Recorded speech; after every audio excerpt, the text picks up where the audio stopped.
In this short video, I want to talk to you about why this strategy is called the Spotlight Power Trader. I mean, I think the name is self-explanatory, but if you drill deeper into it, you will really understand what this is all about, what the philosophy of the strategy is, and how to keep you on point in trading with the strategy in the way it's intended to be traded and to accomplish the things that you should be trying to accomplish as a trader.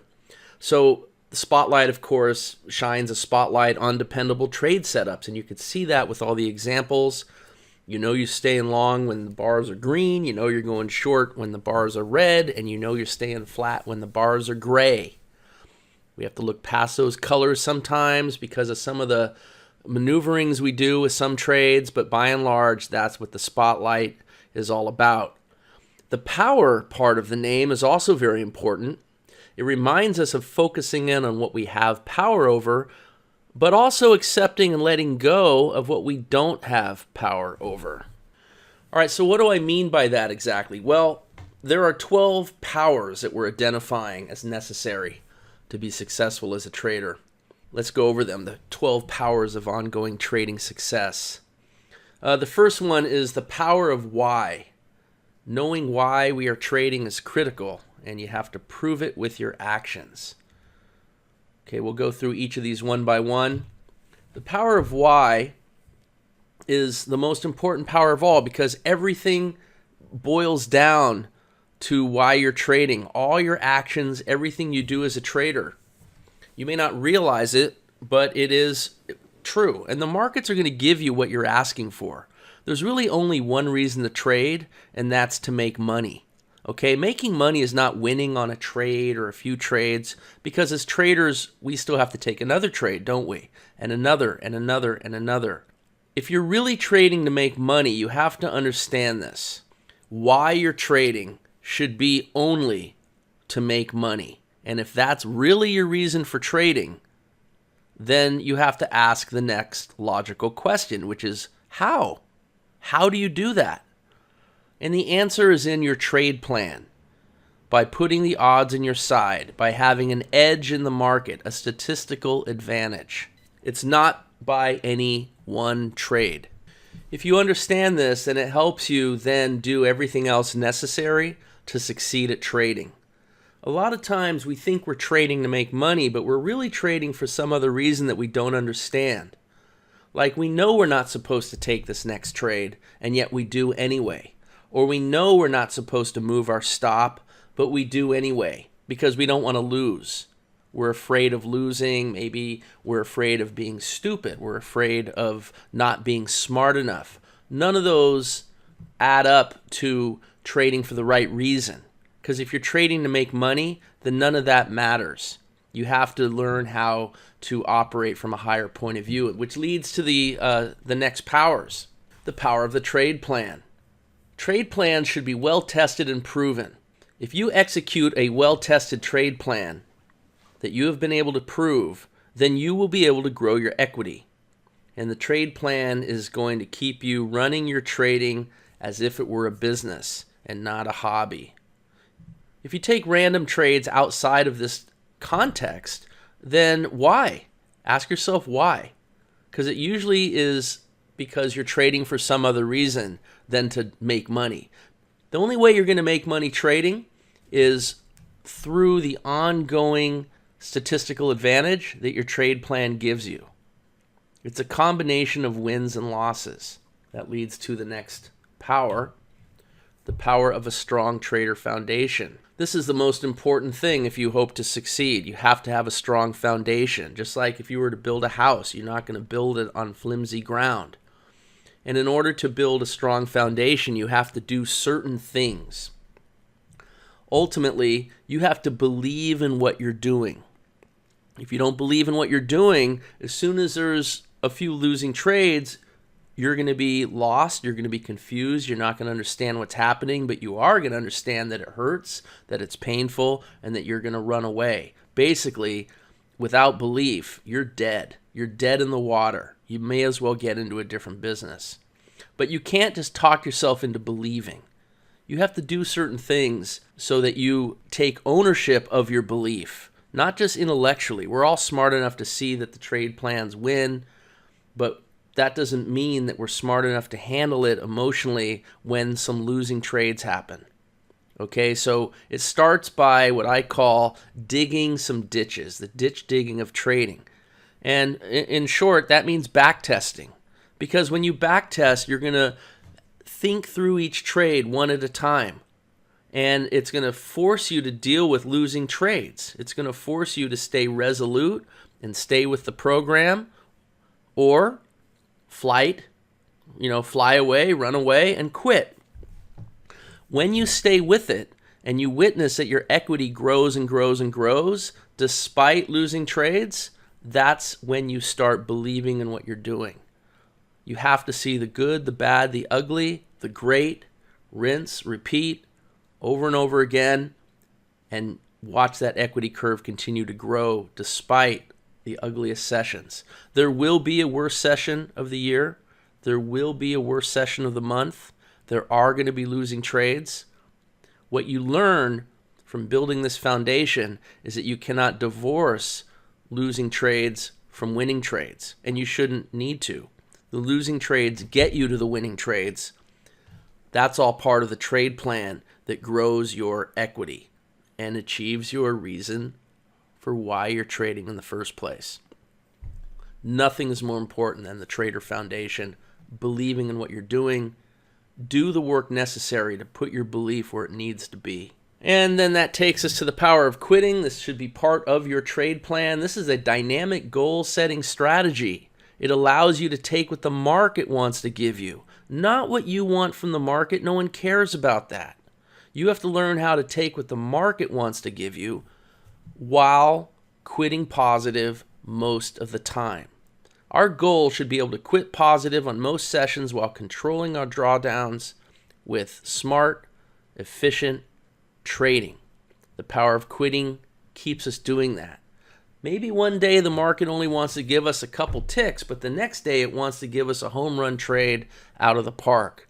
Over time, it all averages out to us being able to grow our account and, of course, utilize the next power, the power of compounding. Einstein's eighth wonder of the world. I also call this the power of the ramp. If you imagine a ramp, it stays low to the ground, low to the ground, low to the ground. When you're starting your trading business, it's hard to get that ramp to start to incline. But eventually, you're going to grow your account to the point where you can put on another contract and double your position. And then that ramp is going to start to incline more rapidly. And you'll get to that third contract even faster, and the fourth contract even faster, and the fifth even faster, and the 20th faster. So just imagine 80% of your profits is going to be made in the last 20% of that ramp growing. If you were to think, say, 1 to 2 years down the road, the tail end of that time period is where most of your growth is going to happen, because you're going to hit that exponential curve. That's the power of compounding. You don't have to work harder. Work smarter, not harder. When you are ready to give yourself a raise based on your equity growing to a certain point, move your finger over from the 1 to the 2 and add another contract, or from the 2 to the 3, etc., etc. The power of compounding. Okay, the power of the numbers. I mean, let's face it, it's all about the odds. There's no way to win 100% of the time. Get over it. It doesn't exist. If it did, it would be illegal. No government's going to let you print money without taking on risk, and risk implies some losses. So we have to be like the casino and put the house odds on our side. We have to relinquish the idea that we're going to find the Holy Grail, right? There's no pot of gold at the end of the rainbow, so stop looking for it. Doesn't matter how good your trade plan is, wins and losses will come at a random distribution. No one else is going to tell you this. You have to really think about this too. Wins and losses will come at a random distribution. So how do we harness that? How do we put that to our advantage? Well, we have to be the casino, right? So that says small risk. You have to put on small risk as a ratio to your capital. We typically say around 2%. It could be a little more, it could be a little less. It depends on your own risk aversion. and the effectiveness of your trade plan, which you prove with your back testing. But in the end, it's a numbers game. You have to take the next trade of your trade plan in order for the odds to swing around and work in your favor. Let the odds do the heavy lifting. You have to take the next trade, or you're not going to get the benefit of the house odds. And then you're not going to achieve your reason for trading. Okay, the power of structure. We see this on the chart. When you look at one of our trades from the Spotlight Power Trader, you see the nice trade printed right on the chart with the exact entry, the exact target, the exact stop, the nice colors that keep you long or keep you short. This is structure, and this does so much for our psyche. It gives us a huge advantage over most of the traders out there. It's a wonderful tool, but also each trade unto itself is its own contained trade plan. It's like a micro plan inside of your greater trade plan. Your greater trade plan could be your start time, your power of quitting formula, when you stop trading, when you add another contract, when you add another market, how you progress your business over time. That's your overall trade plan. But each trade itself is also a plan. You know when you're getting in, you know when you're getting out, you know how to manage your trade along the way until it's finished. That's structure, and it's visual right on the chart. It helps you with your execution, with your testing, by putting the odds in your favor. It helps you with money management, and it even helps you with just staying disciplined in your own trade psychology. Very important. The power of dynamic setups. As you probably know by now, our setups tend to always be dynamic because we uncovered this power a long time ago and we use it today. Your strategy needs to be able to adjust to market conditions. If you just put on a trade that's always try to get 10 ticks every time, you're not taking advantage of the ever-changing market condition. And there will be a time when you'll hit a bunch of them, and then there will be a time when you leave a lot of money on the table, and another time when you just don't hit them. And it's becomes a fad strategy. You need a strategy that is not a fad but can be evergreen, where you learn it once and use it for a lifetime. That requires dynamic setups that can dance with the market, that can adjust to market conditions. Some trades might be bigger, some trades might be smaller, but the odds of hitting those targets are always going to be at their highest point. And you can see that with the Spotlight Power Trader examples and how accurate many of the targets are. That's because of their dynamic setups, the power of dynamic setups. Okay, this is one that is also incredibly important, the power of surrender. And you might think, oh my goodness, he's a hippie, kumbaya and all that. No. It's way more important than something like that. This is an acknowledgement of what we cannot control. So many traders will see a losing trade. They'll have a trade plan. They'll be back testing it. Oh my goodness, a losing trade. And then they'll go back and they'll try to tweak the rules and change it and make that losing trade a winning trade. And what they don't realize is, yeah, they fixed that trade, but they just broke the next X amount of trades that are going to come. No matter what you do, there will be a random distribution of wins and losses. Why? Because we have no control over the market or price action. We can't keep trying to control it. That's a loser's game. It's a losing proposition. With the power of surrender, you realize that you cannot control certain things in the market. You accept it, and then you move on. And you put your focus on what you can control. You can control how much risk you put on a trade. You can control when you trade, how you trade, what power of quitting rules you use, how much back testing and foundation building you put in before you risk your real money. You can control so many powerful aspects of your trading, but you can't as long as you keep trying to control the thing you shouldn't be trying to control, the market itself. This is a very important power, and it is a higher level of understanding that I hope you all embrace and work on. The power of mechanical rules. Well, this should be obvious. It keeps your trading objective. The rules come from your trade plan, it comes from your back testing. Ultimately, it comes from your numbers, the power of surrender. We can't control certain things, and we don't know the outcome of certain things, but what we can control is putting the odds in our favor and then creating rules that keep us executing that plan that achieves that. Now, there is an art to trading as well. We call it the art of trading. I call it, to be more specific, the 3 to 5% art to trading. Okay, like we might want to adjust around a chart level, or stand down for news, or make a little key level adjustment, or stop and reversal adjustment. All these things are taught in training. These are all art types of decisions, but we can still reduce that down to mechanical rules as well. The whole idea is to remove ourselves from the equation, because human beings make terrible traders. We have to be able to trade completely objective and sticking to the trade plan that is proven to grow our equity, and that in turn achieves our why, our reason for trading. The power of lifestyle, most people wouldn't think of this as a power, but is one of the most important as well. All of these are important. They all work together.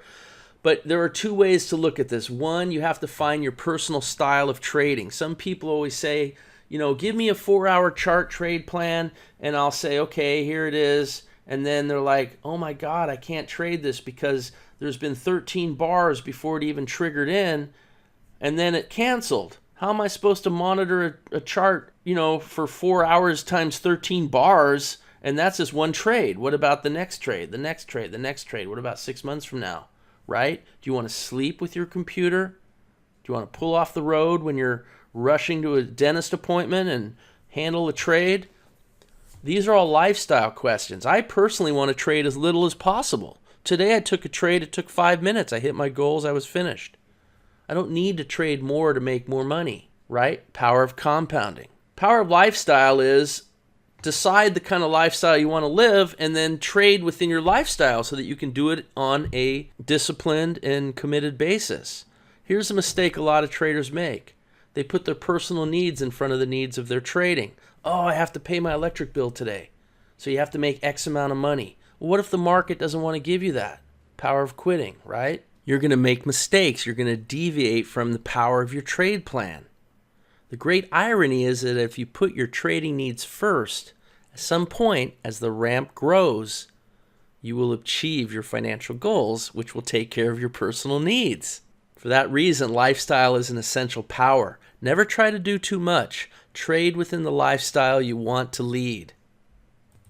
And then finally, to sum it all up, the power of the CEO. You are the master of your own destiny. Humans make terrible traders. We're wired to fail. Why? Our survival instincts will have us do things that are not conducive to successful trading. Taking a loss, for example, is painful to a human. Well, wins and losses come in a random distribution. That's hard for humans to handle. The instinct to survive always takes over and will have you running away to stop the pain, right? Well, this isn't what traders do. This is how people lose. This is how people don't succeed at trading. Traders are different animals, and you have to transform and become this with all the work that you do. Your foundation building, the power of the foundation. Traders understand that the money is made from the results of the trade plan and not any given trade or trades. It's the long-term statistical edge, the power of the trade plan, the power of numbers. You don't want to be the guy or gal just trying to trade because you're going to lose. That's just the human being trying to trade. I always like to think of my trades as trees and my equity as my forest. I don't want to be a little grunt running around the trees trying not to get crushed. I need to be an eagle flying over my forest looking down, and I'll see 2/3 of my forest growing because I'm sacrificing 1/3 of my trees. As 1/3 of the trees fall, my forest can grow 2/3 larger. My equity grows. That's making money as a trader. Don't be the guy or gal trying to trade. Be the CEO of your trading business.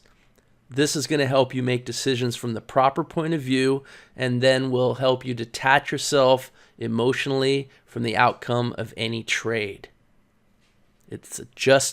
Every trade is just another transaction in your ongoing business. And this is how you achieve your objective, your why, your reason for trading.